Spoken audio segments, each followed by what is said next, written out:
Boa noite a todos. Estamos dando início a mais uma noite de estudo do Evangelho Rede Vivo, do Grupo Espírita Meimei. E para darmos início, vou pedir a Isabela que ela leia a página inicial, que a Miriam vai compartilhar, e depois, em seguida, a Miriam vai fazer a prece. Boa noite a todos. A leitura de hoje vai ser Vinha de Luz, capítulo 7. Aos discípulos. Mas nós pregamos a Cristo crucificado, que é escândalo para os judeus e loucura para os gregos. Paulo, Coríntios, versículo 1, capítulo 23. Ou é ao contrário, capítulo 1, versículo 23.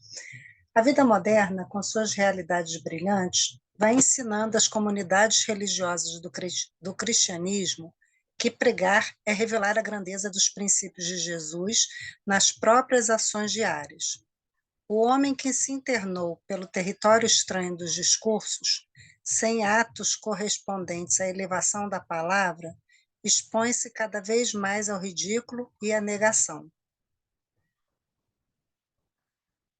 Há muitos séculos prevalece o movimento de filosofias utilitárias, e ainda agora não escasseiam orientadores que cogitam da construção de palácios egoísticos à base do magnetismo pessoal, e psicólogos que ensinam publicamente a sutil exploração das massas.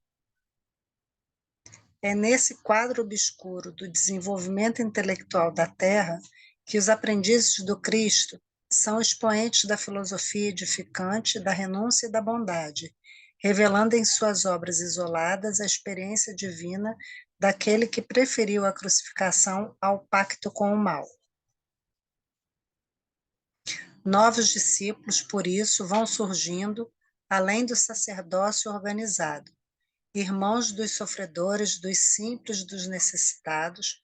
Os espiritistas cristãos encontram obstáculos terríveis na cultura intoxicada do século e no espírito utilitário das ideias comodistas.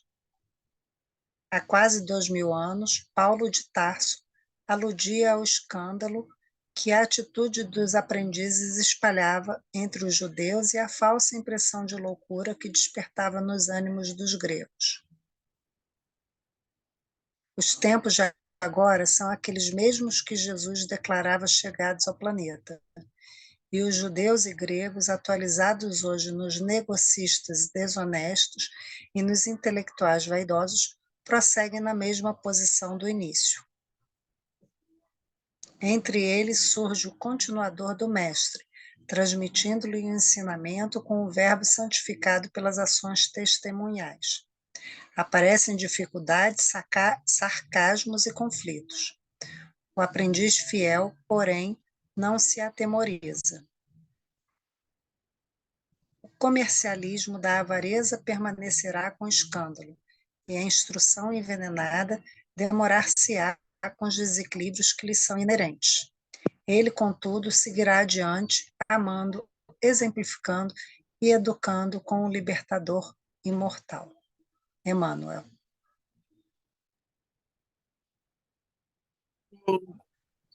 Depois dessas palavras de Emmanuel, nós precisamos fazer uma reflexão muito grande, Senhor, se queremos ser realmente discípulos de sua seara.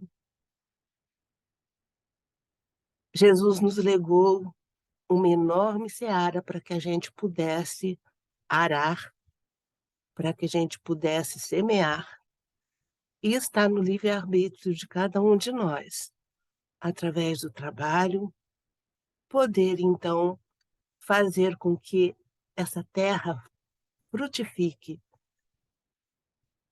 e que outros irmãos possam conosco comungar. Por isso, Senhor, agradecidos estamos pelos estudos dessas noites de terça-feira, que têm nos ajudado a entender melhor a sua proposta, os seus ensinamentos e como nós podemos nos qualificar para nos tornarmos, enfim, os discípulos do Cristo. Obrigada, fique conosco, Senhor. Obrigada, Isabela, pela leitura da página. Obrigada, Miriam, pela prece, que ambas, né, nos auxiliaram nessa ambientação para o início do estudo dessa noite. Então, dando continuidade ao tema que a Elisa veio trabalhando conosco na semana passada, que foi sobre os apóstolos, nós estamos no tema 4 do livro do Evangelho Redivivo. Hoje, Elisa vai nos trazer a missão dos apóstolos. Elisa, a palavra é sua. Boa noite a todos. Desculpa aí se de vez em quando eu vou ter vocês vão escutar uma tossezinha, mas não tem como. E por isso mesmo eu vou pedir ajuda para os universitários. Então, só para a gente dar uma pequena recapitulada, para entender melhor a missão dos apóstolos, a gente vai lembrar que todo apóstolo é um discípulo, né? Um aluno, foi um aluno. Mas não significa que todo discípulo, né, vem ser um apóstolo, porque o apóstolo é aquele que tem uma missão. E Jesus escolheu 12 homens simples, como a gente já viu pela biografia deles, simples, rudes, ignorantes no sentido do saber. E como nada é por acaso, nenhuma numeração é por acaso, esses 12 representam justamente as 12 tribos de Israel. Então, por isso, Jesus ter escolhido esses 12. E por que homens simples? Justamente para mostrar para nós que essa missão, apesar de difícil, ela não era impossível, ela não é impossível. Então, com certeza, ele sempre usou, desde o seu nascimento, a sua vida, até o seu desenlace, para fazer exemplos. E aí, ele juntou esses 12 homens e, reunindo eles na casa de Simão, ele começou a fazer a sua preeleição. É claro que ele não queria, aliás, ele quis mostrar que ele não ia dar a eles uma torre de marfim, um castelo. Não, ele mostrou a eles qual era a tarefa, qual era a missão. Então, num dia, depois de já ter escolhido os 12, ele se reúne na casa de Simão Pedro e começa a falar. Ele faz como se fosse uma receita, né? Vamos dizer assim, se a gente pode usar esse termo, mas assim, um receituário do proceder dos discípulos. E aí, eu vou pedir Miriam para compartilhar, e eu vou pedir para a Thelma, se Vocês estão escutando bem, Elisa? Ela pode usar o fone de ouvido como microfone. É isso que eu estava tentando te falar, Márcia. Ela está usando direto aqui. Mas o som dela tá bom. Tá? Tá bom, tá dando para ouvir, tá? Tudo bem, então. Thelma, você lê para mim esse primeiro slide? Só um minutinho que ela vai chegar nele. Não é esse? Não. É o primeiro, é esse? Não. O outro. Esse não é o primeiro. Não, o outro. Número 1. Isso. Esse aí. Então você fez errado. Não, porque eu falei e não passou aquele. Thelma, você lê para mim? Eu leio, é uma letrinha muito pequena, né? Mas vamos lá. Ela está no... Porque eu estou no celular. Qual a primeira recomendação de Jesus para o caminho a percorrer? Aí ele coloca lá, 1, não buscar facilidades ou comodidades. Amados, não tomareis o caminho largo por onde anda tanta gente, levada pelos interesses fáceis e inferiores. Buscareis a estrada escabrosa e estreita dos sacrifícios pelo bem de todos. O caminho largo versus a estrada estreita. Thelma, o que você pode me dizer sobre esse enunciado aí? Sobre essa fala de Jesus? Ah, O que você entendeu? então, essa fala de Jesus, o que a gente sempre comenta, né? As facilidades estão sempre assim, são muito mais práticas para nós, é muito mais fácil da gente estar indo nessa abertura da facilidade, né? E as dificuldades a gente vê logo assim obstáculos para a gente seguir, mas através, né, desses obstáculos, das renúncias que nós fazemos, da postura correta, é que nós vamos conseguir passar por essa estrada estreita aí. Exatamente. Alguém gostaria de fazer mais alguma colocação? Ô, Elisa, eu Sim. fico assim imaginando, né? Como Thelma disse, né? Como é mais fácil os nossos olhos, né? Enche mais os nossos olhos, a estrada larga, né? E eu fico imaginando Jesus falando isso há 2000 anos atrás. Se hoje a gente ainda tem um tanto quanto de, se não na compreensão, mas na ação, né, no agir, no escolher, eu fico imaginando há 2000 anos atrás. Que essas foram, segundo Humberto de Campos, foram as primeiras recomendações de Jesus aos 12, né? Ele falou: olha só, né? Não tome o caminho largo, porque todo mundo vai para lá, que vai pelos interesses. Busca. Eu estou aqui imaginando os apóstolos recebendo essa informação de Jesus, né? Um Simão Pedro, por exemplo, né? O que ele está falando? Do que ele está falando, né? E muitos de nós ainda têm essa dificuldade de entender essa porta estreita, o caminho estreito. Ô, Elisa, Pode falar, Bel.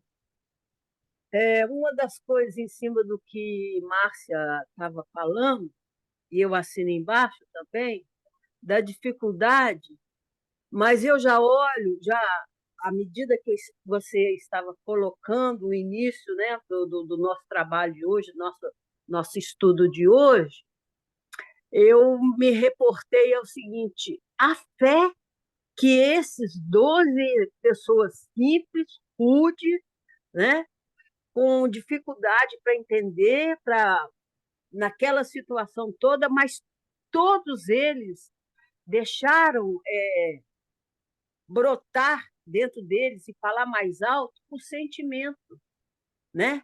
Porque ao olhar para o mestre, eles simplesmente cederam àquele olhar e foram enfrentando todas as situações, né? Teve momentos em que Jesus foi bem recebido, teve momentos em que Jesus, o pessoal olhava para eles, mas que doido é esse, né? Mas aqueles 12 discípulos estavam ali bebendo daquela água. Então, eu acho assim que, concordo com a Márcia, hoje ainda é difícil a gente buscar a porta estreita, mas, graças a Deus, a gente está pegando pequenas gotas de água para a gente nos fortalecer na nossa fé. E esse é o sentimento que vai fazer a transformação. Muitos ainda não vão entender todo esse processo, mas a vivência do amor, da solidariedade, vai fazer essa diferença do qual a gente está aqui buscando a toda terça-feira, não é isso? Eu olho esse lado humano desses irmãos que foram e são tão importantes para nós. Jesus teve para mais de 700 discípulos, porém apenas 12 foram escolhidos desse grande número, né? Acho que para mais disso. Por quê? Justamente pelo aquilo que você falou, pela boa vontade que eles estavam da transformação. Então, Jesus, quando começa dizendo àqueles homens que o caminho não era fácil, pelo contrário, que seria uma escolha difícil, né? Uma escolha dolorosa, Porque, como vocês já falaram, a porta larga, ela conduz a gente a interesses inferiores, interesses fáceis, né? Aos erros, aos vícios. E ele está convidando a gente para a gente fazer um esforço grande, um esforço interno, um movimento interno em favor dos verdadeiros tesouros para a nossa jornada como espíritos imortais, né? Exige esforço, exige gastar energia, né? E aí a gente vê, por exemplo, existe muito modismo, né, que aparecem por aí e aí às vezes a gente se vê obrigado a fazer certas escolhas, né? Seguir o modismo, apesar desse modismo ir contra aos valores, mas aí você corre o risco de ser taxado, né, de sofrer bullying, de ser excluído, ou você seguir os seus princípios e não se importar. É claro que quando a gente é excluído, isso gera uma dor grande. Então, é dessas dificuldades que Jesus vem falando para a gente, né? Que não ia ser fácil, mas que a gente escolhesse, né? Que cada um, tanto eles como nós, porque nós somos os novos apóstolos, os novos convocados de Jesus, para nós escolhermos a porta certa. Vamos. Elisa, Oi. eu assisti uma palestra, se eu não me engano, do Simão Pedro, em que ele deu um exemplo que eu achei que foi tão fácil da gente compreender essa questão da porta estreita, né? A gente comparar com uma excursão. A gente vai fazer uma excursão para o Nordeste, mas essa excursão a gente não vai fazer para ponto turístico. A gente não vai conhecer Fortaleza, Natal, Recife. A gente escolhe essa viagem para um trabalho que é feito, por exemplo, em Jacobina, na Bahia, no sertão da Bahia, né? No Retratos da Esperança, por exemplo, que abriga, né? Ajuda algumas famílias. Então, isso é escolher a porta estreita, no sentido de que eu faço uma opção, eu tenho duas, três, quatro, mas eu faço uma opção por estar servindo ao próximo e para o meu crescimento também, né? Eu achei essa uma boa, né, exemplo que foi dado para que a gente entenda o que é essa porta estreita, porque às vezes a gente tem dificuldade ainda de compreender isso. Com certeza, Márcia. Quem gostaria de ler o número 2?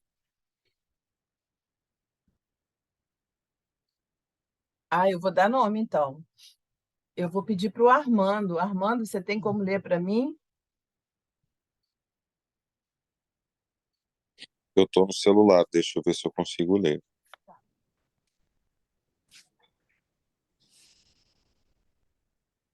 Consigo. Ante conflitos, que atitude tomar?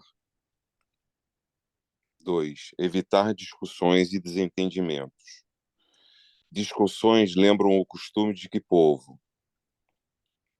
Também não penetrareis nos centros das discussões estéreis, à moda dos samaritanos, nos das contendas que nada aproveitam as edificações do verdadeiro reino nos corações com sincero esforço. Armando, o que você poderia me dizer do que você viu nessa passagem? Que você entendeu? Que uma das boas atitudes que a gente tem a tomar é não cair em discussões que não levam a nada. Não ficar criando embates e discórdia em cima de coisas que não têm valor nenhum. Ou seja, não desgastar a si próprio e aos outros sem, sem motivo, sem razão. Mas alguém gostaria de se colocar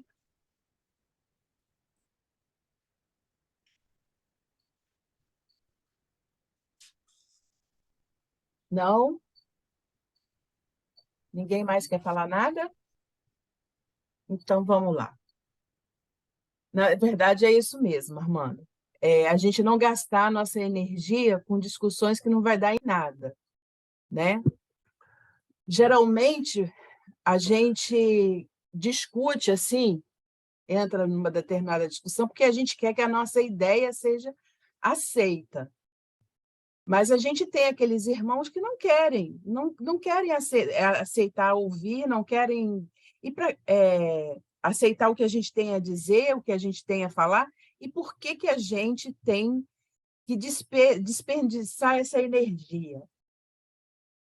Jesus, ele não violentou a consciência de ninguém. Por que que a gente se acha no direito de fazer com que as nossas ideias, que as pessoas engulam, né, que a gente enfia as nossas ideias goela abaixo das pessoas, né? Então, ele deixa claro isso, para que os discípulos, ou seja, para que nós não vamos entrar em discussão, malhar em ferro frio, dar murro em ponta de faca, que a gente sabe que não vai adiantar. É como se a gente estivesse falando para as paredes, que aqueles que não querem ouvir ou não estão prontos ainda para ouvir aquilo que a gente tem para falar. Então, para que desgastar? Para que gerar discórdia, aminosidade e energia negativa? Então, a gente se mantém, né, no nosso conceito, e quando, sim, tiver a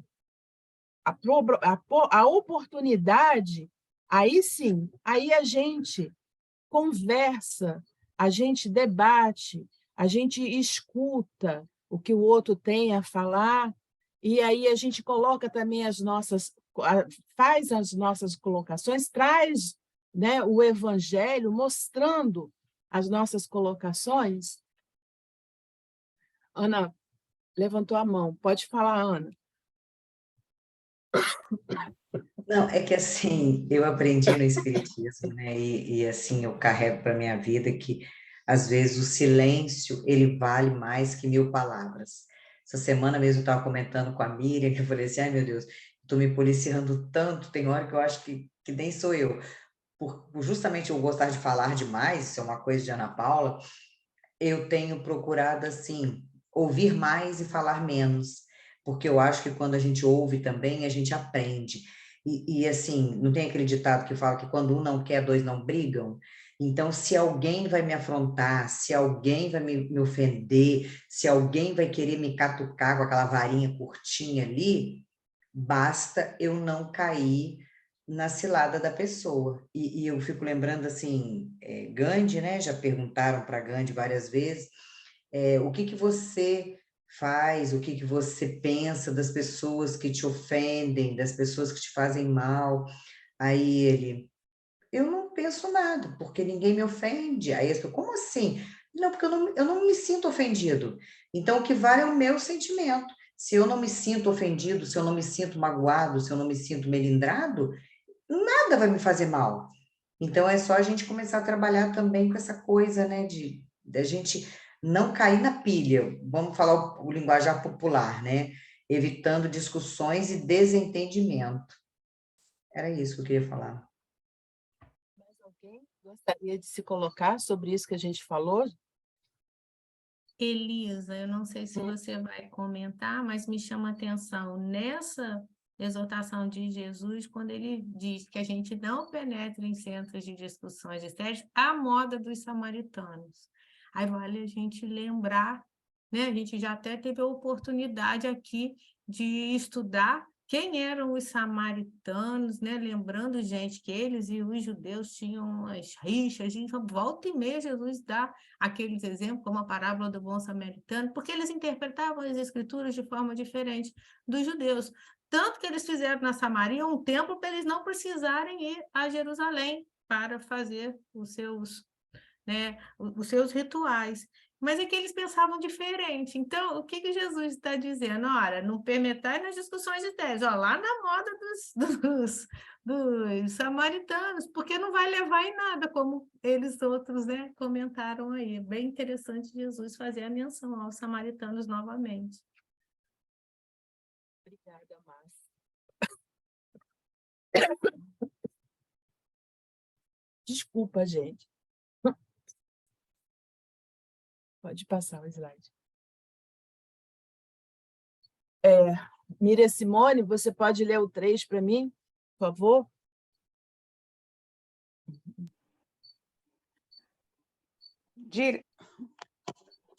Diretamente, qual o propósito das pregações?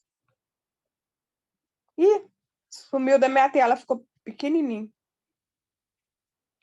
Ah, voltou. Público-alvo da pregação. Definido o alvo, qual a sequência das ações?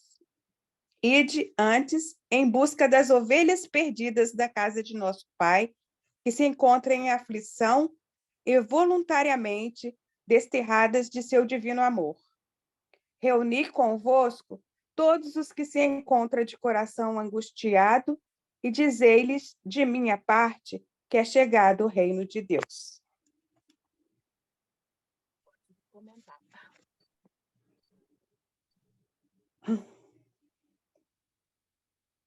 Elisa, sua voz não saiu. Miriam Simone, você pode comentar para mim? A instrução de Cristo para os apóstolos é igual a Elisa falou, né? Era pregar aos que quisessem ouvir, aos que estivessem preparados para ouvir. Tanto é que o público-alvo dele eram os humildes, os aflitos, os sofredores. Porque Jesus dizia, né? Eu não vim para os que são, eu vim para os enfermos. Mais alguém gostaria de se colocar?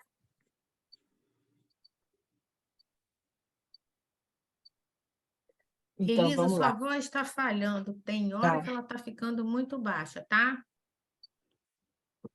Espera aí. Só um minuto.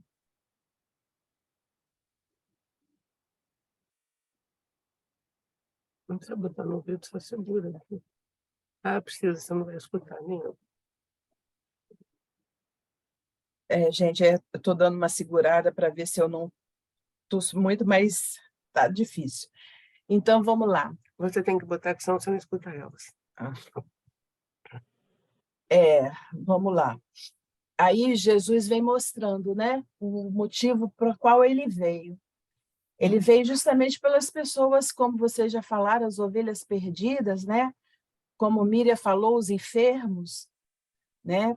Justamente que a gente busque, ele pedia para os apóstolos dele buscar aqueles que estão em aflição, porque justamente eles é que vão estar mais suscetíveis aos ensinamentos, vão estar com a mente, com o coração mais aberto para estar recebendo os ensinamentos, né, da Boa Nova, do Evangelho. Então, o público, né, que a gente pode estar buscando, né, às vezes conversar, buscar, às vezes não entrar, bater de frente com alguém que às vezes não quer nos escutar, e ao invés disso, abrir o nosso coração, a nossa mente, o nosso olhar para alguém que esteja realmente precisando, né? Que está precisando ser ouvido, que está precisando ser acolhido. Então, essa é a diferença. Porque muitas das vezes a gente quer que alguém da nossa família entenda a nossa visão, e muitas das vezes tem próximo a nós um vizinho, um amigo, ou no trabalho, alguém que esteja precisando desse acolhimento, e às vezes a gente quer, justamente, no de casa, fazer, obrigar que ele faça determinada coisa, ou que ele siga, ou que ele escute, ou que ele me escute, e sendo que, às vezes, eu tenho a oportunidade de estar ouvindo, de estar ajudando, de estar acolhendo um outro irmão que está ali precisando, pedindo socorro.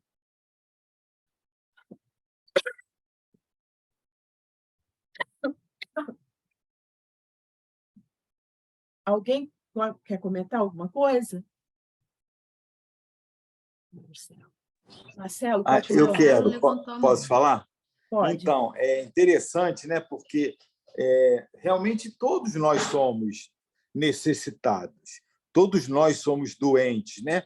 Pela nossa condição evolutiva, e ainda mais naquela época, né? 2000 e poucos anos atrás, né? Raros eram os que não eram doentes. Mas por que ele insiste na questão de primeiro ir de encontro a esses que estão em aflição e com o coração angustiado? É pelo mesmo motivo que a gente diz da forma pela qual nós vamos buscar a casa espírita, através da dor ou do amor. Do amor, muito pouquinhos, né? Pouquinho de nós. Na verdade, nós todos, ou a grande maioria, vai pela dor. Porque quando a gente está no sofrimento, na dor, na necessidade que a gente enxerga, a gente está aberto a ouvir. Quando a gente, mesmo precisando, mas estando numa situação percebível por nós, né? Perceptível por nós, de estabilidade, de saúde relativa, de condição financeira agradável, sem nenhum tipo de aflição que nós estejamos percebendo, a gente não vai querer ouvir algo que nos tire da nossa zona de conforto. Enquanto que quem está em aflição, quem está angustiado, esse está pronto, esse está aberto a ouvir. E eles, na verdade, seriam aqueles primeiros que seguiriam, que aceitariam, que se tornariam defensores também do cristianismo e juntariam forças para poder depois trabalhar os demais.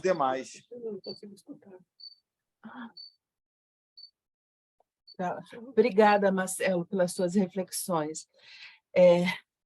Obrigada pela ajuda, gente. Elisa, Oi, me chama a atenção na frase também uma palavra. pode Olha, falar, Márcia. e diante em busca das ovelhas perdidas da casa do nosso Pai, que se encontra em aflição e voluntariamente desterradas de seu divino amor. Eu acho que isso é muito importante a gente analisar o que Jesus, que voluntariamente elas fizeram essa escolha, não é? Por vontade, porque é voluntário. Então, ó, vai nelas, elas estão em aflição e que aquelas que ainda optaram por não, né, conseguirem compreender o amor do Pai.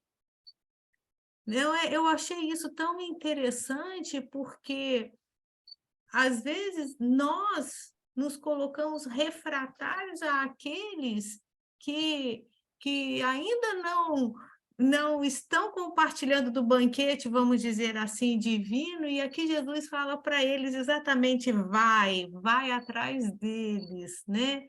Isso me chamou bastante a atenção, né? Para que apresente o reino de Deus.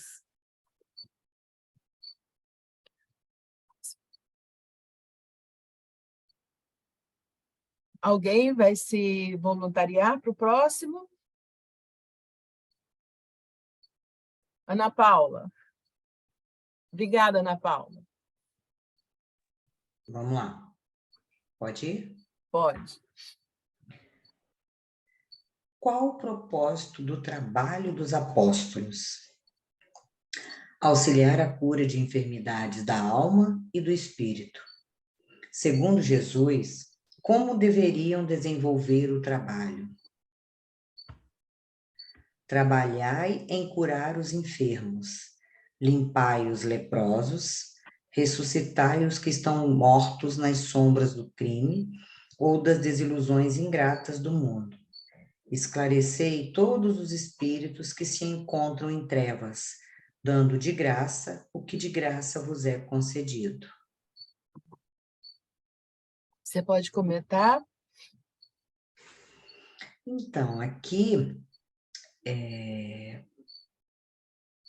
esse trabalho aqui, eu acho que, quando fala aqui no finalzinho, né? Dando de graça o que de graça vos é concedido. Como você mesmo disse no começo, cada um tem a sua missão, justamente por isso eles são os apóstolos, eles foram tão poucos e foram os escolhidos, né?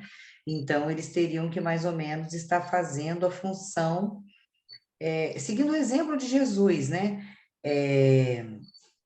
Limpar os leprosos, não, trabalhar com eles, das pessoas que têm essas desilusões, para levar o esclarecimento para eles, porque às vezes tem aquelas pessoas que estão desiludidas, que estão ingratas, que estão raivosas, então ali eu acho que a função deles seria apacentar o coração de todos, tentar buscar, assim, a paz, a união, a integração de todos os povos, religiões.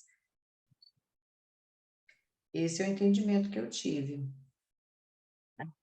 Alguém gostaria de fazer mais alguma colocação? O que eu achei interessante é que nessa época, quando ele fala limpai os leprosos, porque aqui ele está falando do corpo e do espírito, né? Mas ele usa os leprosos, que era a doença mais temível da época, né? Não tinha cura, né? Era totalmente desconhecida a cura, e ela era uma doença muito... Então ele fala para a gente, não se avexem, vão e ajudem, né? Óbvio que a gente tem que tomar cuidado, mas ele fala para eles, para que a gente não passe ao largo quando a gente vê alguém com doença, quando a gente vê alguém necessitado, né? Então, ele usa o leproso aqui, que era uma coisa tenebrosa, né? As pessoas passavam longe deles. E ele usa isso para que a gente se apiede sempre, né, daquele que está sofrendo, não só do corpo, também do espírito. Por isso que ele fala para a gente ressuscitar os que estão na sombra do crime, né? Quer dizer, ressuscitar. Traz ele para o bom caminho, né? Traz ele para o propósito do evangelho. Então, na verdade, eu acho que ele está mostrando para eles, né, que eles têm que sair pregando o amor, né? Uhum. O amor ao próximo. Faça aos outros o que eu gostaria que fizesse com você. Então, assim, eu acho que eles pregando o amor ao próximo, né, e sentindo mesmo na pele, e você bem destacou isso, Miriam, realmente a lepra naquela época, né? Nossa, era o fim do mundo. Aquilo ali era a pior das doenças. E isso, assim, faz com que o apóstolo mesmo, que ele trabalhe muito o amor, né? O amor ao próximo. Muitas das vezes as pessoas entendem essa passagem, né, como uma coisa muito material, né? Cuidar só do material, do corpo físico. Mas como ele mesmo ele fala, os ressuscitai os que estão mortos, como a Miriam falou, nas sombras do crime, das desilusões ingratas do mundo, é justamente a parte do espírito, né? E a gente vê hoje em dia, nós temos aí uma grande quantidade de pessoas com ansiedades, com depressão, com diversos problemas, né? E que estão precisando dessa ajuda, desse acolhimento, né? Que a gente não se feche a estar ajudando, abrindo os nossos corações, abrindo as nossas portas para estar auxiliando, porque às vezes o que a pessoa precisa é de um acolhimento mesmo, de um olhar, como vocês falaram, de compreensão, não um olhar de discriminação, ou de desaprovação, ou de julgamento, mas um olhar de compreensão, de amor. Então, são muitas as pessoas que estão se perdendo, né? A gente vê aí um número grande de suicídio que estamos vivendo, principalmente após pandemia, na pandemia, pós-pandemia, isso ainda continua, das pessoas que ainda estão desequilibradas. Então, que a gente busque, né, olhar ao lado e ver aquelas pessoas que estão realmente precisando, e é justamente disso, né? De um atendimento fraterno, de um acolhimento, de escutar, falar, olha, de ser lembrado, você não está sozinho, Deus é conosco, sempre. Elisa, Bebel, Sim, pode falar. diante do que você está falando, eu vejo novamente a questão do Cristo. Ele coloca nessa parte aí, orientações que ele estava ali colocando para os seus discípulos, né? A vivência do amor.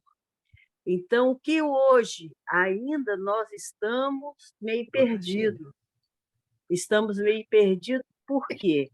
Nós estamos em dezembro.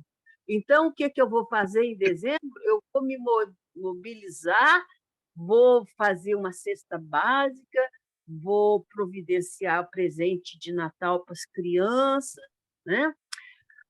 Enfim, há uma situação da natureza, uma tempestade, seja lá o que acontece, todo mundo se mobiliza em prol daquela situação.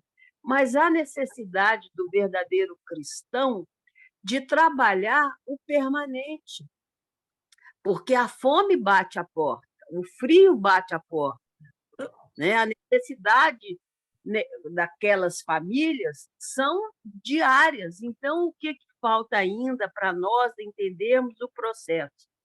Eu não preciso ganhar na loto, na mega da virada, para eu fazer uma ação. Eu preciso, com o pouco que eu tenho, né? Lembrando daquela parte ali do óvulo da viúva, né? Que Jesus fala, ali, aquela ali fez o diferencial. Então, que a gente possa, mediante tudo que nós estamos estudando com esse estudo maravilhoso, né, de reviver as ações de Jesus, para que a gente possa adotar uma família e levar aquela família até ela se emancipar em todos os sentidos. Então, recordando de um irmão, acho que ele chamava Edivaldo, que era lá da UZERJ, nem sei se ele ainda está encarnado.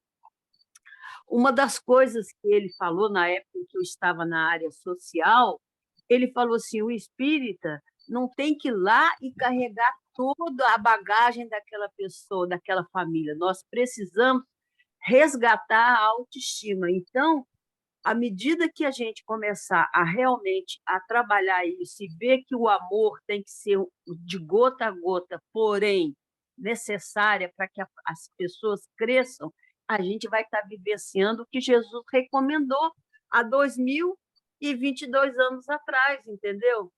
Então, eu acho que agora é a gente fazer... Bem, vamos lá citar a nossa querida irmã, que é responsável pela casa espírita nossa aí na área social. Olha, gente, quantas pessoas aprenderam a fazer aquele sabão e daquele sabão se emancipou? Vocês lembram disso? Como que ela está trazendo a costura, enfim, todas as ações da nossa assistência social para resgatar a autoestima daquelas famílias. Então, é a vivência. Então, a gente precisa, nesse momento, vivenciar isso, entendeu, Elisa? Sim. É trabalhar essa recomendação do nosso mestre. Fazer isso permanentemente, vivenciando o amor, né? Para a gente auxiliar a nós e aos outros. Marcelo está de mão levantada, Elisa. Tá.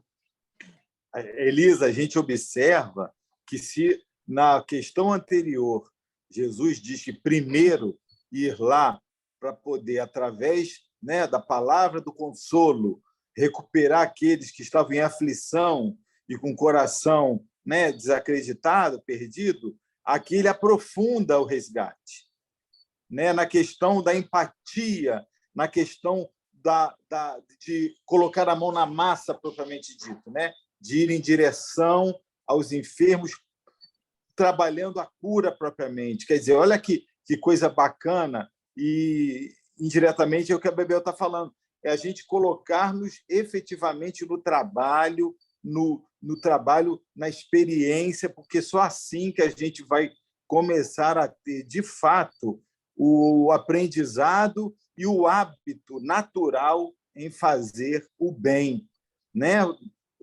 Primeiro através da palavra, mas muito mais colocando a mão na massa, né? Pegando no colo, ajoelhando do lado, abaixando para se direcionar, cuidar da ferida, e assim também, né, o esclarecimento que vai vir junto, e com certeza assim, com o esclarecimento, com o despertar, a gente vai estar rebanhando pessoas para ajudar outras pessoas. Isso mesmo. Muito obrigada, gente, pela ajuda que vocês estão dando hoje. Alguém gostaria de fazer mais algum comentário sobre isso? Não, já que ninguém vai, vamos para o próximo. Eu vou pedir para a Isabela. Isabela, você pode ler para a gente o item 5? Posso. A ação a ser desenvolvida evidencia o quê?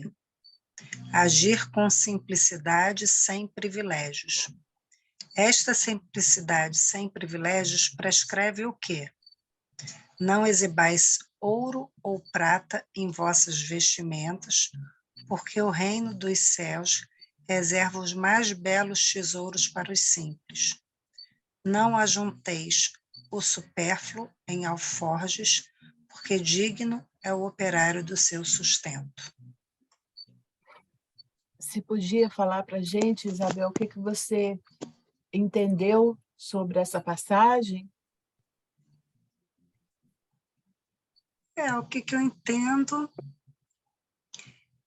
é que, assim, como o próprio nome já diz, né, o supérfluo é tão dispensável, né, que a gente tem que realmente se preocupar com o que a gente precisa realmente, com as necessidades do nosso dia a dia e do nosso próximo, né, do que está ao nosso lado, que são tantas pessoas ao nosso redor a quem a gente pode ajudar, e não tem o porquê ficar se exibindo com determinadas conquistas materiais que a gente tem, né? E eu entendo também, eu estou lembrando aqui de uma passagem que eu li no Evangelho, que eu acho que não sei se aplica aí, mas eu lembrei dessa passagem, que fala que não deixa a sua mão direita saber o que a mão esquerda está fazendo. Eu acho isso tão lindo, porque a gente pode tão bem fazer o bem ao próximo e sem precisar se exibir com o ouro e a prata, né? E a gente está ali só ajudando uma pessoa necessitada, seja ela por alguma situação financeira, né, de fome, ou apenas só dar um ouvido para aquela pessoa, como foi falado no item anterior, né? Só de ouvir aquela pessoa necessitada em falar, a gente já está ajudando o próximo. Acho que é isso. Alguém gostaria de se colocar? Não? Mais ninguém? Eu só queria acrescentar ao que a Isabela disse, que eu acho que aqui Jesus deixa muito claro o verdadeiro reino dele, né? Se eles estavam esperando um reino de príncipes de joias, não era nada disso, que o reino dos céus é os mais belos tesouros para os simples. Então, acho que ele deixa aqui, olha só, né? O reino que eu estou propondo não é esse reino que está aí, não. É uma outra coisa, né? Então, achei que aqui Jesus reforçou esse conceito do reino dos céus. Eu acho que o sem privilégios aí é o que pega a gente, né? Porque a gente gosta muito de um privilégio, né? Seja ele qual for, a gente se sente bem, né? Quando a gente fura uma fila, a gente é destacado, vem você aqui, não sei o que lá, né? Eu acho que a gente ainda precisa prestar atenção nessas coisas, né? Porque a gente gosta, né? Gosta de um privilégio. Oi, Marcelo.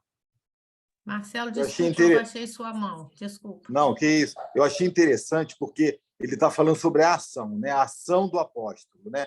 Como ela tem que ser desenvolvida e como ela deve ser evidenciada. E quando ele diz que não exibais ouro nem prata em vossas vestimentas tem a ver também como nós nos portamos e como nós nos apresentamos diante das ações. Porque pode não ser a nossa intenção, pode ser até a nossa costumeira vestimenta, mas em determinados locais você não pode ir adornado, você não pode ir enfeitado, se você vai estar diante, às vezes, de uma miséria extrema. E isso já choca, isso já é dissonante com a questão. E isso pode distanciar, inclusive, qualquer tipo de manifestação que a pessoa possa até querer se abrir, falar. Então, quanto mais a gente possa se apresentar em igualdade, vai ser muito mais, como que eu posso dizer, mais profundo e mais frutificado o resultado. E eu achei linda essa frase final, quando ele diz que digno é o operário do seu sustento, é aquele operário que produz o que seria suficiente para si mesmo, né? É o operário do seu sustento. É aquele que se preocupa simplesmente em ter aquilo que é para si. E a gente espera um dia chegar lá, né?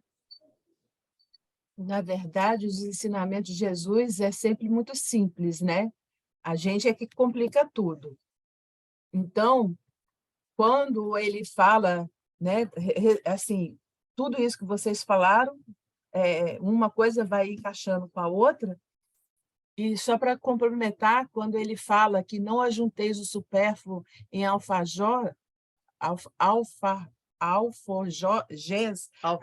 alforjes, desculpa. Justamente, tendo uma outra visão, é uma bolsa.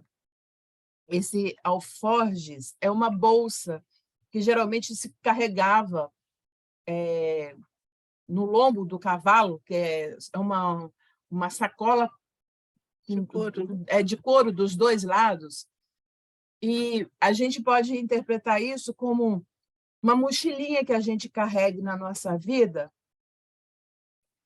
e que a gente vem carregando, né? Desde que a gente começa a tomar consciência de ser existente que nós somos, e aí a gente tem que ver o que a gente está colocando ali, carregando essa mochilinha. Sabe aquela bolsa que a gente carrega todos os dias?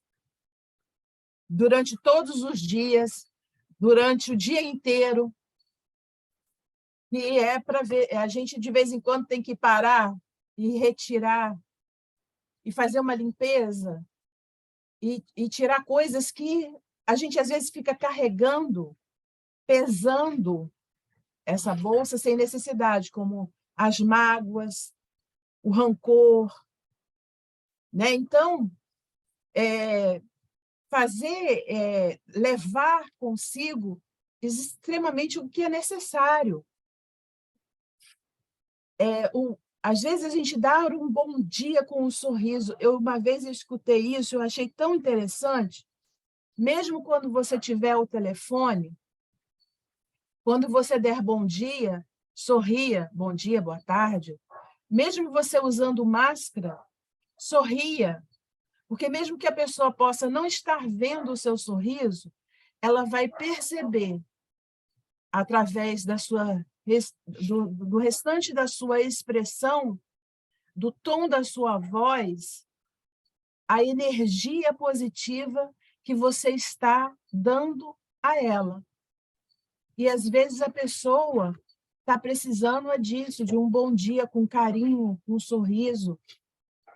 E, às vezes, a gente não presta atenção. Muitas das vezes, a gente responde, e, às vezes, até a pessoa dá o bom dia para a gente, e a gente responde de uma forma de muita formalidade. Bom dia. Sem prestar atenção no como aquela pessoa está nos dirigindo.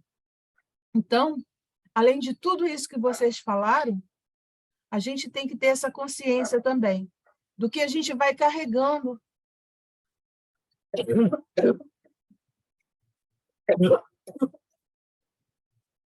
No nosso dia a dia. E que, de tempo em tempo, a gente tem que dar uma olhadinha nessa nossa mochila e tirar sentimentos que estão negativos, que acabam pesando o nosso caminhar e acaba dificultando o nosso caminhar até a gente ajudar. É claro que se você tiver uma bolsa muito pesada para você, uma mochila nas costas pesada para você abaixar e ajudar o outro, é muito mais complicado. Mas se a sua mochila está leve, ao você abaixar para ajudar o outro, fica mais simples. Então, que a gente possa prestar atenção nisso também. Vamos lá para o item 6. Ô, Elisa, Oi. olha só que interessante. Quando ele diz, Jesus diz, né, que o reino dos céus reserva os mais belos tesouros para os simples, já está intimamente relacionado a gente não exibir ouro nem prata, porque a gente deve deixar cada vez mais de dar valor a isso, porque no reino dos céus a simplicidade é que vai ser valorizada, e a simplicidade não coaduna, não combina com ouro e prata e com exibição. Exatamente. E não precisa de bolsa, porque o que a gente precisa levar não cabe na bolsa, não precisa de bolsa, né? Exatamente. Obrigado. Olha, nada, obrigada a você. Bebel, você faz o 6º para a gente? Você consegue ler, Bebel?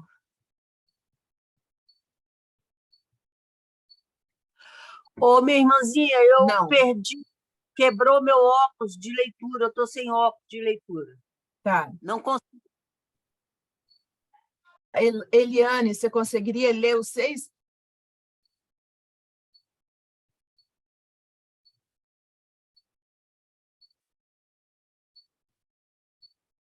Não? Alguém se habilita aí, gente, por favor? Eu posso ler? Quer que eu leia? Pode, por favor. Não fazer proselitismo. Quais os critérios para o exercício desta prescrição? Em qualquer cidade ou aldeia onde entrardes, buscai saber quem deseja aí os bens do céu. Quando penetrardes em alguma casa, saudai-a com amor. Se ninguém vos receber, nem desejar ouvir as vossas instruções, retirai-vos, sem conservardes nenhum rancor e sem vos contaminardes da alheia iniquidade. É por essa razão que vos envio como ovelhas ao antro dos lobos, recomendando-vos a simplicidade das pombas e a prudência das serpentes. Pode comentar, Marcelo, por favor.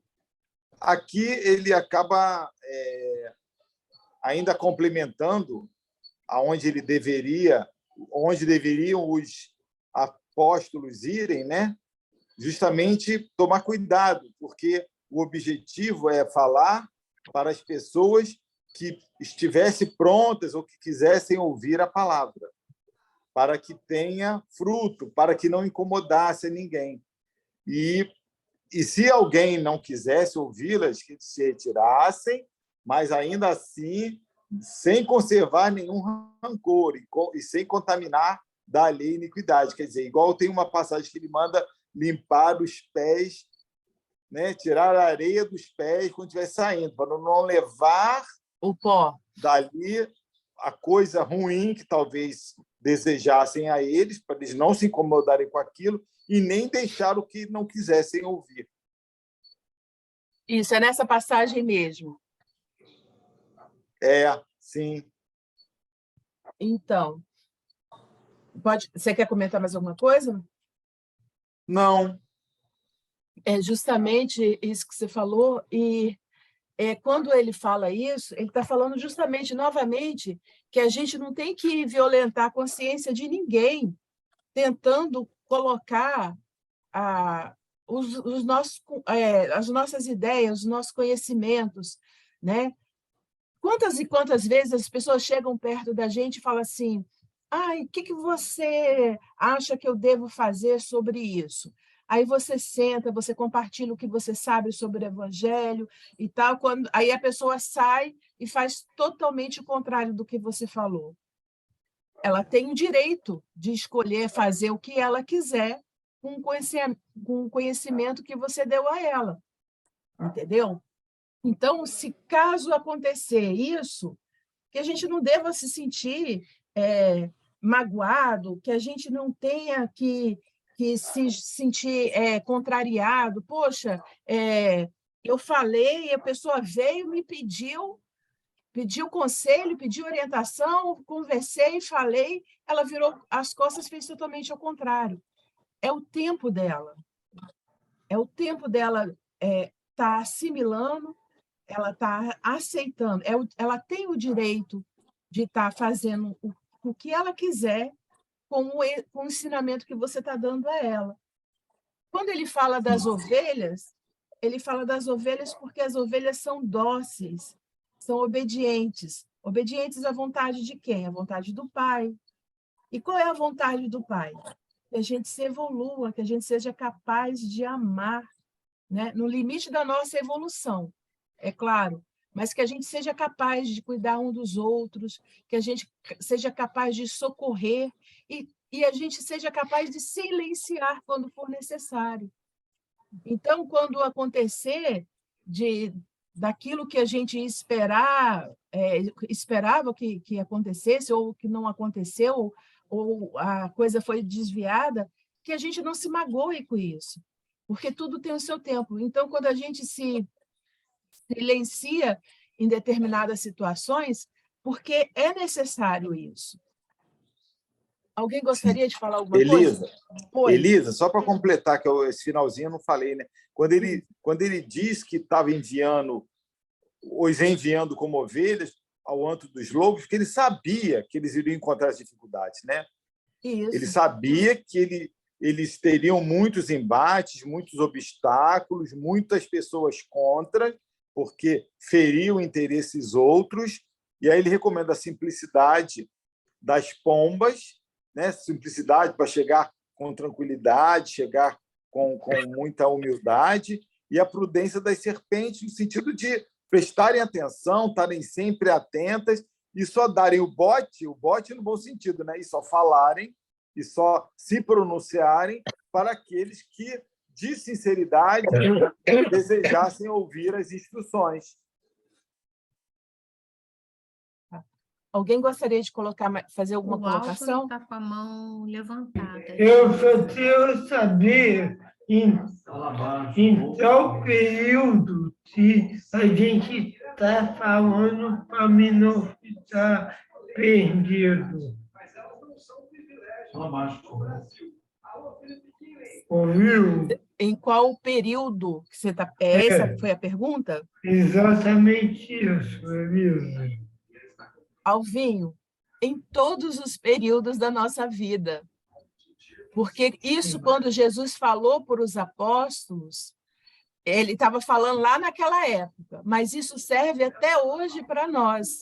Em vários momentos da nossa vida, a gente tem que se calar, a gente não pode se debater, a gente não pode discutir, a gente tem que, se as pessoas não querem aceitar aquilo que a gente tem para ensinar, a gente, então, se cala, se silencia, se retira sem mágoa, é porque eles ainda não estavam prontos para ouvir. Então, isso era para...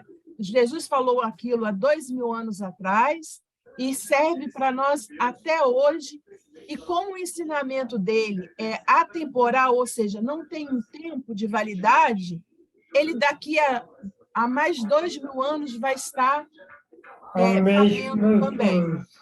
Isso. Sim, sim. Só porque semana passada eu estava e hoje eu entrei da metade para trás. Aí eu estava um pouquinho perdido, mas hoje se deu, Marcelo. Tá bom. Obrigado. Nada. Elcia, você pode fazer o 7 para a gente?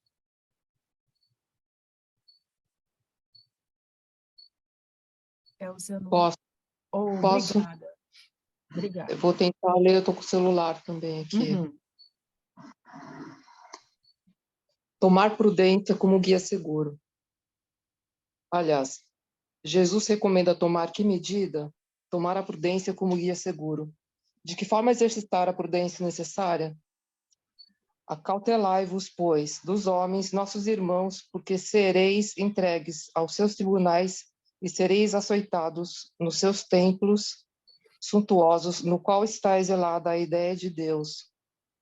No entanto, nos dias dolorosos da humilhação, não nos dê cuidado como a vez de falar, porque minha palavra estará convosco e sereis inspirados quando ao que houverdes de dizer. Porque não somos nós que falamos, o Espírito amoroso de nosso Pai é que fala em todos nós. Você gostaria de fazer a sua interpretação desse pedaço? Vamos lá.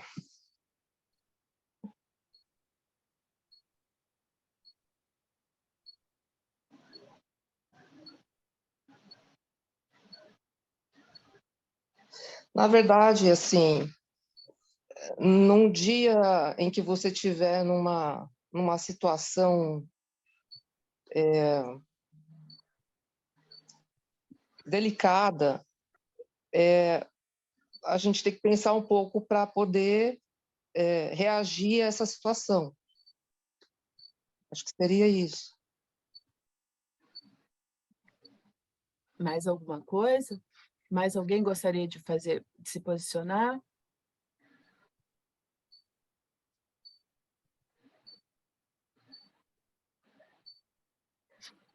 Então, vamos lá. Aqui, o mestre dá a noção exata para eles do que vai acontecer com eles, né? Porque Exatamente. o mestre foi um reformador, né? Ele veio falar contra tudo o que os fariseus pregavam, né? Então, ele sabia tudo o que ia acontecer com os seus discípulos, com os seus apóstolos. Mas ele diz aqui no final, pode ficar tranquilo, porque Deus estará com vocês. Ele falará através de vocês. O Espírito amoroso do Pai é que fala com todos vós. Ao mesmo tempo que ele dá a dimensão exata do tamanho do trabalho que estava esperando os discípulos, do que estaria esperando os discípulos, ele fala isso, né? Que Deus estaria sempre com eles, né? Exatamente. Jesus, quando ele falou aos apóstolos, ele de forma nenhuma ele mentiu. Ele não falou que ia ser fácil, que ia ser um mar de rosas, né? Ele não mentiu para eles e não mentiu para nós. Ele falou que ia ter dificuldade, sim, que a dificuldade ia bater na nossa porta, né? Que ia ter dor, né? Mas que quando a dor chegasse, falasse assim: oi, cheguei. Que a gente tivesse, né? Que a gente mostrasse a nossa fé, a nossa confiança em Deus, né?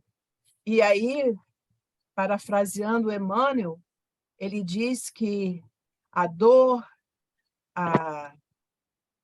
as injúrias, a ingratidão, as enfermidades são os nossos melhores amigos, justamente porque eles nos ajudam a fazer o religamento a Deus.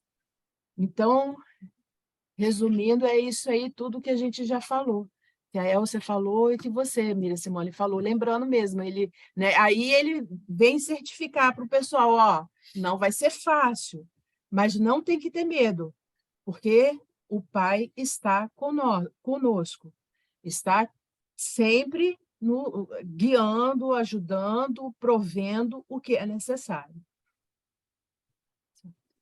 Elisa? Oi?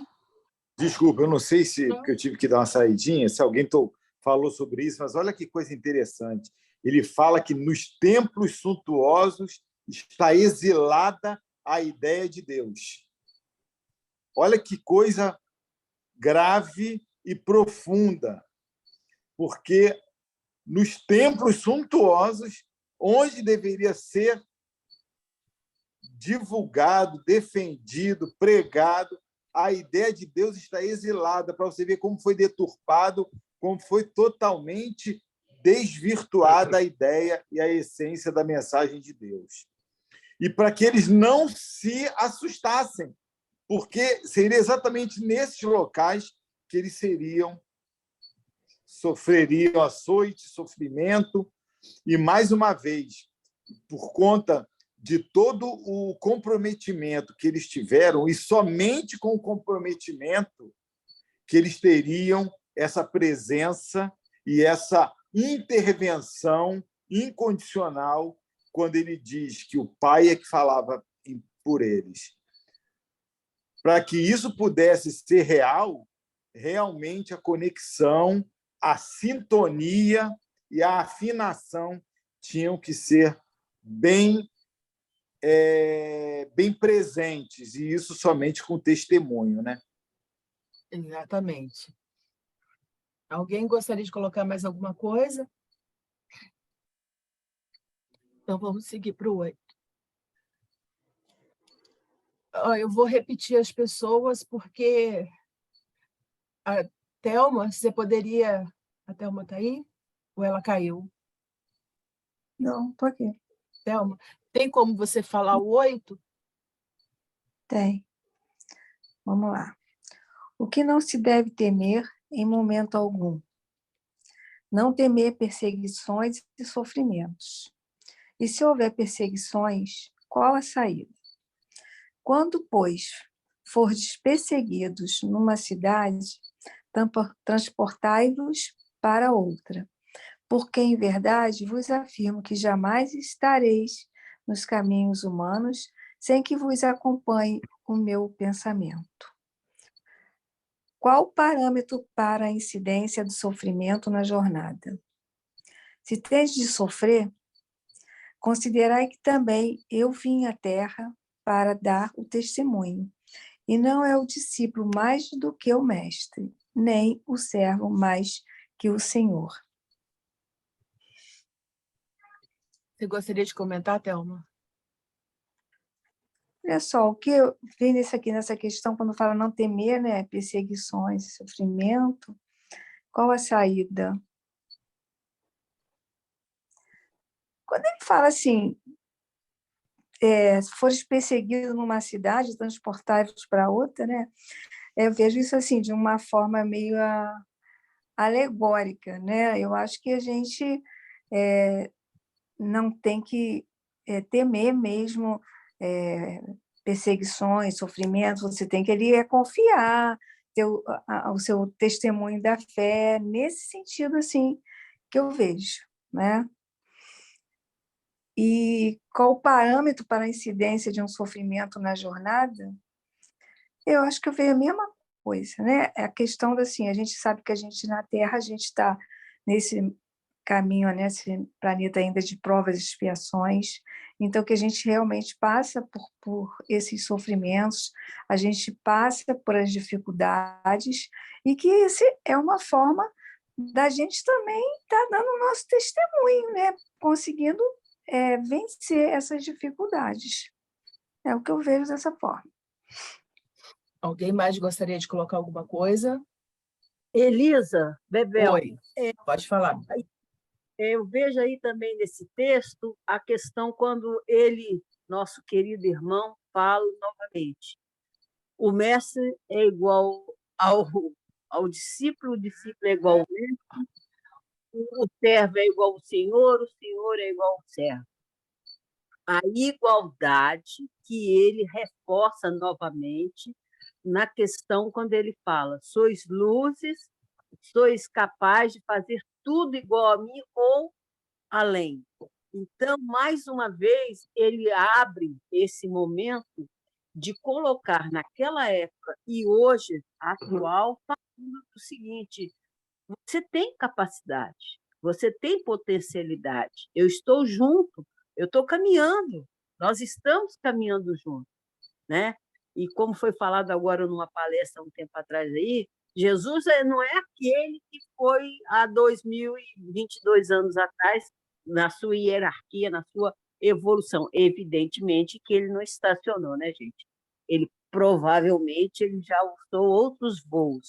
Então, é onde eu coloco que essa questão desse estudo que nós estamos elaborando, com a questão de buscar o Evangelho, vai nos fortalecer lá no nosso íntimo, para que a gente acredite. E hoje, junto com a doutrina que nos fala que nós somos capazes de tudo isso e que temos a eternidade por crescimento. Então, eu vejo, diante dos estudos que estamos fazendo, das vivências que estamos buscando, como a Ana Paula falou agora há pouco, né, da questão do Gandhi, né, que é também um grande mestre, né, é a gente não se preocupar com pequenas coisas, mas buscar um alvo, né? E nessa parte desse texto, Jesus é muito claro, quando ele fala, né, de buscar. Você entra numa cidade, você entra dentro de uma casa, você fala com A, você fala com B, mas jamais, jamais, em tempo algum, você tem que impor a sua vontade. Pelo contrário, aceitação e estar junto daquela pessoa quando ele novamente tiver que buscar. Então, mais uma vez, ele demonstra que, através do amor, a gente pode fazer a transformação. Exatamente. E ele fala, ele grifa, né? Ele jamais, jamais estareis nos caminhos humanos sem que vos acompanhe o meu pensamento. Ele fala, ele não fala assim, ó, de vez em quando, às vezes, não, ele usa jamais. Quer dizer, nós jamais estamos sozinhos. Então, ele está sempre conosco, está sempre nos guiando. É claro que as dificuldades precisam existir, precisa, porque as dificuldades não era dele, era nossa. A transformação precisa sofrer, porque nós é que não somos perfeitos.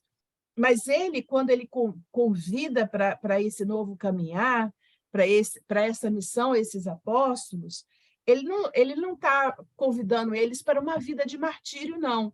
E ele fala isso, deixa isso claro em Mateus, eu esqueci agora o versículo, mas ele fala que ele crê na misericórdia e não no sacrifício, né? Só que a transformação ela é necessária que haja.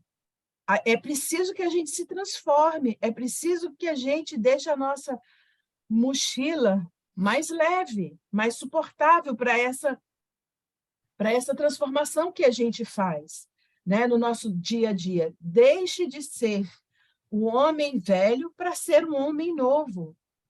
Então, esse convite dessa transformação, ela vem com dor, porque é difícil a gente deixar para trás anos e séculos de vícios, de coisas erradas, mas a gente precisa dessa transformação, né? Nessa passagem, Elisa, Sim. o mestre deixa claro como muitas vezes ele deixou a seus discípulos a importância da humildade e da igualdade, né? Isso. Quando ele fala que não é o discípulo mais do que o mestre, nem o servo mais que o Senhor. Ele deixa claro como eles devem agir, né? Com humildade, tratando todo mundo igual, com humildade, se colocando no nível das pessoas, né? E ele deixa claro isso também quando ele lava os pés dos discípulos, né? Pedro ficou, não mestre, não queria deixar de jeito nenhum ele fazer isso, porque ele era um mestre, mas ele se colocou no lugar mais humilde, de igualdade com eles, e lavou os pés de todos os discípulos. Essa igualdade para nós ainda é difícil, né? Essa humildade do mestre, essa igualdade que ele prega, ainda é difícil para a gente chegar até isso ainda. Elisa, só para você se organizar, nós temos 10 minutos para fechar os 2 itens, tá, Elisa? Só para você se organizar e o pessoal começar a ficar mais conciso nos comentários, tá bom? Tá bom. Marcelo, você queria falar alguma coisa? Não, pode continuar, senão vai atrasar você, Elisa. Tá. Então, vamos fazer o 9. Marcelo, lê o 9 para mim, por favor. Manter o que deve ser mantido sempre? Manter irrestrita a confiança em Deus. Por que não desistir da confiança em Deus?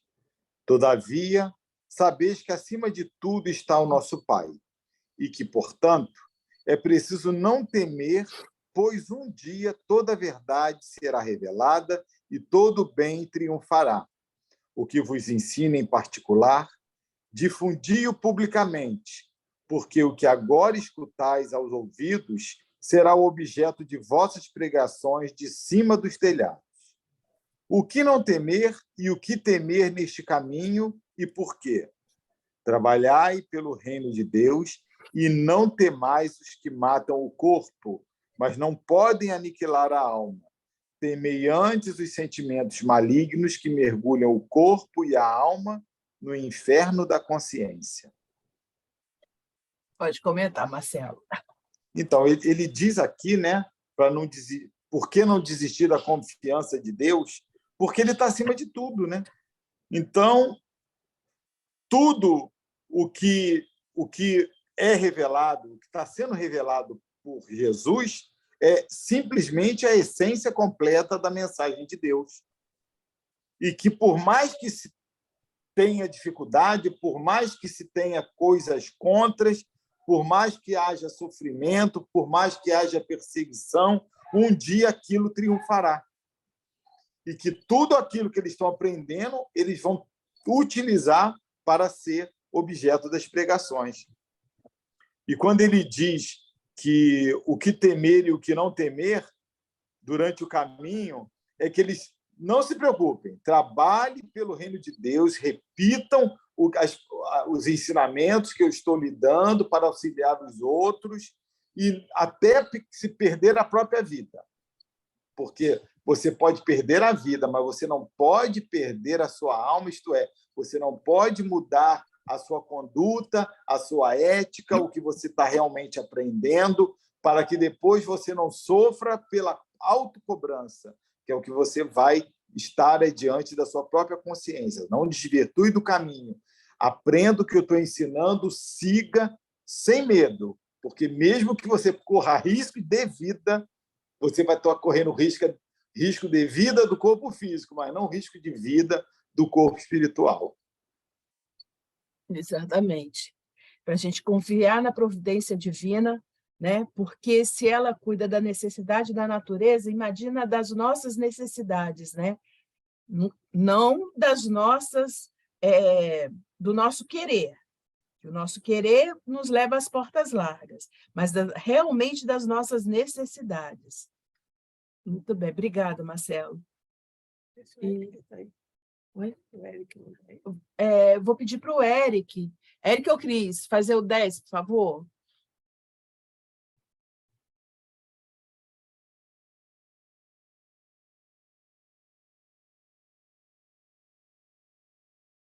Acho que não estão, Elisa. Não? Estão com os microfones e vídeo fechados. Ah, tá. É que eu faço, Elisa?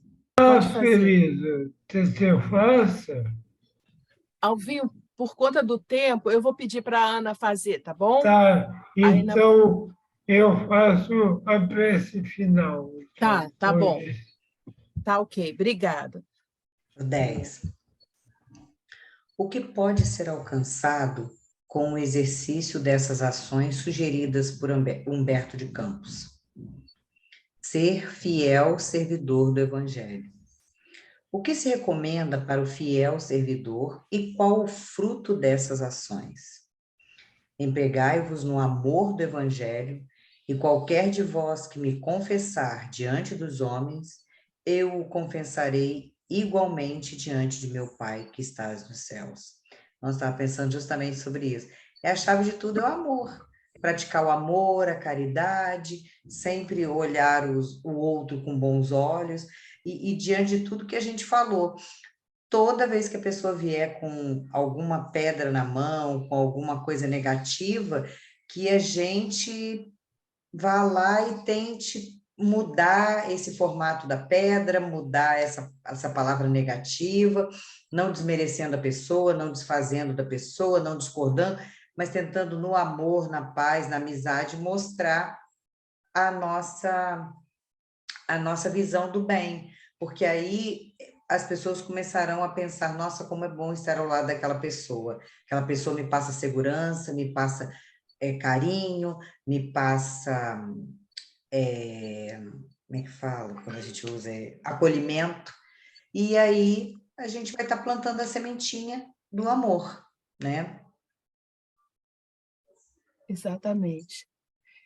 E aí, gente, essa é a missão dos apóstolos, e essa missão, como a gente pode ver, começou no coração daqueles homens, assim como a nossa começa nos nossos corações. Aqueles homens, eles nos auxiliam dando testemunho da verdade que Jesus foi na vida deles, né? Jesus veio mostrar que o seu trabalho não é no mundo, é em nós. Jesus veio recrutar esses homens simples porque para que eles fizessem algo. Não, a obra de Jesus eram esses homens. O projeto de Jesus para Paulo de Tarso não era para ele sair divulgando a boa nova. O projeto de Jesus para Saulo era ele se tornar Paulo e, com o seu testemunho, com seus exemplos, ele ir resgatando almas por onde ele passasse. Aí, como diz Emmanuel, nós somos os novos apóstolos agora, né? Nós somos os convidados de Jesus. E o projeto de Jesus é nos transformar, né? Essa é a obra, só que ele não pode fazer essa obra sozinho. E ele também não vai nos obrigar a isso. Ele não vai arrombar a porta do nosso coração, entrar e... Não. Ele bate. E ele convida, né? Se a gente abre a porta e deixa ele entrar, aí ele começa a fazer as transformações que são necessárias, mas para isso precisa do nosso esforço e do nosso trabalho, e da nossa permissão. Então, a obra de Cristo é a regeneração da criatura humana. Então, quando Jesus recruta trabalhadores para uma tarefa, ele primeiro recruta servidores para transformar e depois seguir com a tarefa. E hoje nós é que somos recrutados, né? E estamos sendo convidados a entrar para a porta estreita, para carregar a nossa bagagem somente o que é necessário, mas para isso a gente precisa, a cada dia, fazer essa transformação. É fácil? A gente sabe, tem certeza que não é. Porém, ela é possível. E aí, fica para a gente refletir que ações pessoais significam um fermento que age influenciando a melhoria à nossa volta.